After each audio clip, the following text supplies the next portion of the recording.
tombée enceinte 3 fois et je n'ai eu qu'un seul bébé. Sur la vidéo suite à ma fausse couche, beaucoup se sont demandé comment je suis tombée enceinte sous stérilet. Quelque chose dont je n'ai jamais parlé, mais avant Kenny, du coup, j'ai eu une relation et j'ai dû avorter puisque je n'avais pas la situation. J'étais très jeune et ce n'était pas la bonne personne. Faut savoir qu'à ce moment-là, je suis tombée enceinte sous pilule et je suis quand même tombée enceinte. C'est un peu un petit secret de ma vie que je vous dis, mais je n'ai absolument pas envie de m'étaler sur le sujet. Donc ensuite, vous le savez, j'ai eu Milo et il y a 3 mois de ça, j'ai fait une fausse couche. Et cette fois-ci, je suis tombée enceinte sous stérilet. Et non, mon stérilet ne s'est absolument pas déplacé parce que les gens pensaient que mon stérilet s'était déplacé et que je devais me faire opérer. Pas du tout. Je pensais aussi, en étant tombée enceinte sous stérilet, que mon stérilet s'était déplacé.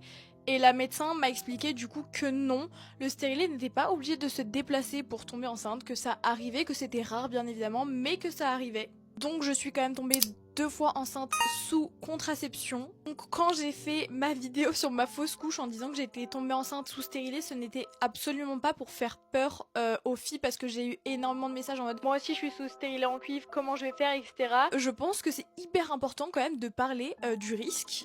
Puisque le risque zéro n'existe pas, j'en suis la preuve du coup. Je voulais juste faire une petite piqûre de rappel parce que j'avais eu tellement de commentaires sous ma vidéo du coup. Et sur cette petite vidéo, je vous fais des bisous.